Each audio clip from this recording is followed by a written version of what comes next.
Hai semuanya, udah lama ya nggak update soal video juga. Jadi sahabat Jason aku semua, aku di sini tuh pengen apa ya memberi jawaban. Jadi kalau misalkan teman-teman para pengikut aku juga ya selama ini itu kan sekarang kalian lihat kan investasi tuh rata-rata cenderung turun kalau kita berbicara soal saham gitu ya. Berbicara pada saham ya pada turun-turun, mungkin portofolio kalian minus. Ini berlaku nggak hanya di saham tapi mungkin di reksadana saham kalian ataupun reksadana obligasi potentialnya juga bisa jadi berkurang. Tapi message-nya seperti apa sih? Message-nya adalah gini, kalau misalkan lagi ada penurunan kayak gini, itu kalau selama kalian itu membeli reksadana ataupun saham yang memang sekiranya secara track record dia udah bagus, ya udah lo beli gitu.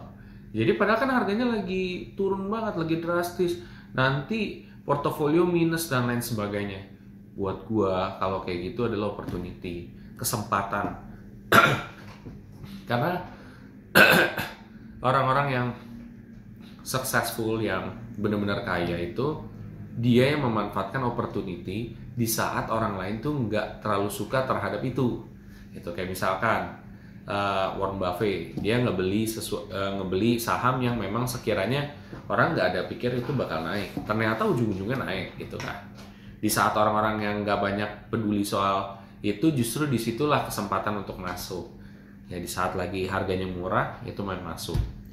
Yang penting track record masa lalu aja, track record masa lalu dicek juga, ini kira-kira bagus buat kedepannya. Bagus kayak gimana sih?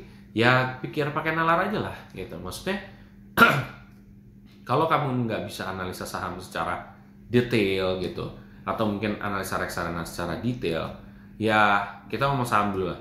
Oh kira-kira misalkan saham BCA 5 tahun lagi masih ada nggak? Oh kayaknya masih ada tuh, sekarang pemiliknya itu masih jadi orang terkaya tuh di Indonesia, terus juga dia masih kuat, masih banyak orang-orang yang datang di sana.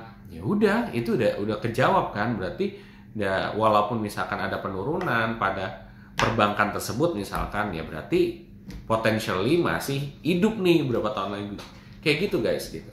Sedangkan kalau misalkan kalian lihat misalkan jelek nih, katakan perusahaan jelek, kalian lihat tiba-tiba oh iya nih pelanggannya udah mulai berkurang, banyak berita-berita negatif, banyak sentimen negatif soal usaha ini, tidak terlalu banyak pengunjung. Nah itu yang mungkin cut loss atau kayak gimana, itu mungkin aja gitu. Jadi itu ciri-cirinya ya kalau misalkan saham. Kalau reksadana saham itu, kalau ini kan berdasarkan opini pribadi ya. Jadi disclaimer dulu ya, ini opini pribadi, bukan berarti kalian harus mengikuti apa yang saya sampaikan juga gitu. Ini kan opini pribadi.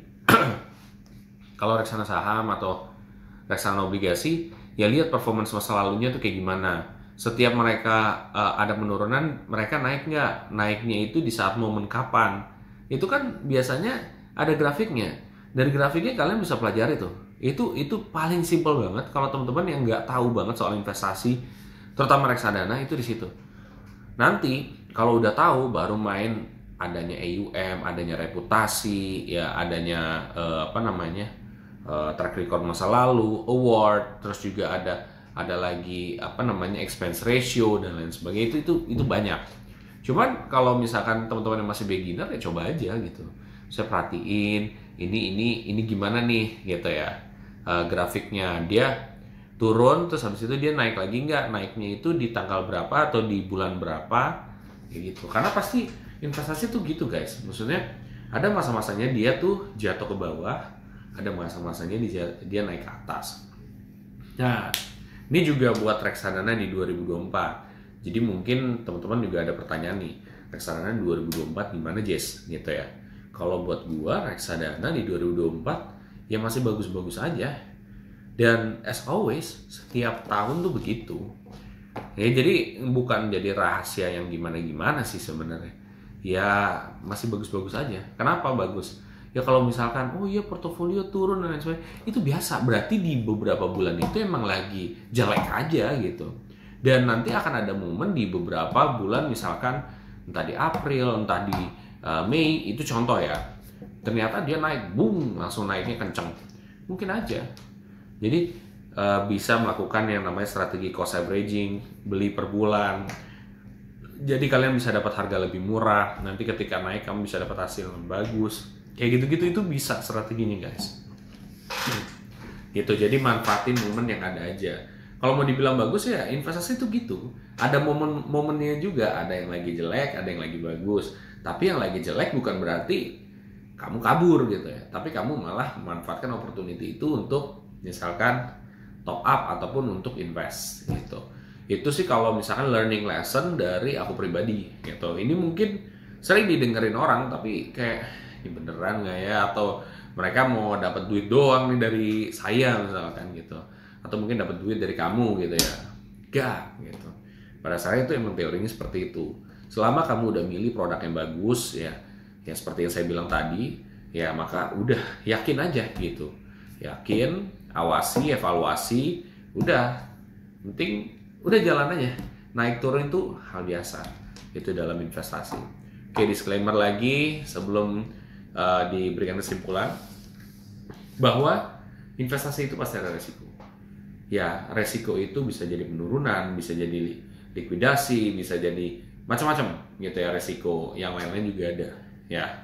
Nah, sebenarnya dan kalau kita menghadapi resiko seperti itu ya bukan berarti kita malah yaudah deh mundur aja gitu. Ya enggak gitu.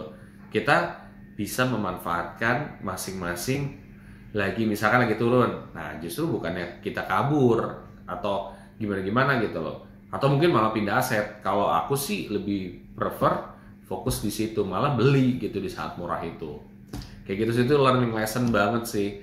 Karena aku pernah loh waktu itu tuh sebenarnya mau dibilang yang lagi turun-turun banget enggak. Aku beli salah satu saham yaitu saham BRI ya. Tuh, ternyata pada saat itu turunnya bisa sampai berapa puluh persen gitu. Aku udah panik banget tuh di situ. Tapi aku diemin aja. Nah, aku matiin aplikasi, ya udah. Saat 1 tahun kemudian dibuka aplikasinya, ternyata untungnya bisa sampai 40% lebih, 60 bahkan. Itu ada kok di YouTube aku ada. Tapi itu artinya apa? Bahwa memang ada momentum-momentum di mana dia ngedrop. Padahal kalau misalkan coba aku top up pada saat dia ngedrop beberapa kali, itu aku dapat hasilnya lebih gede daripada itu. Dalam kata gen itu kan masa lalu ya guys ya. Mudah-mudahan video ini dapat mengedukasi teman-teman juga dan bisa berinvestasi dengan benar juga dan ketahui bahwa investasi itu ada risiko. Oke, semuanya apabila kamu suka dengan video ini kamu bisa like, share, dan subscribe, dan jangan lupa untuk komen juga. Sampai jumpa.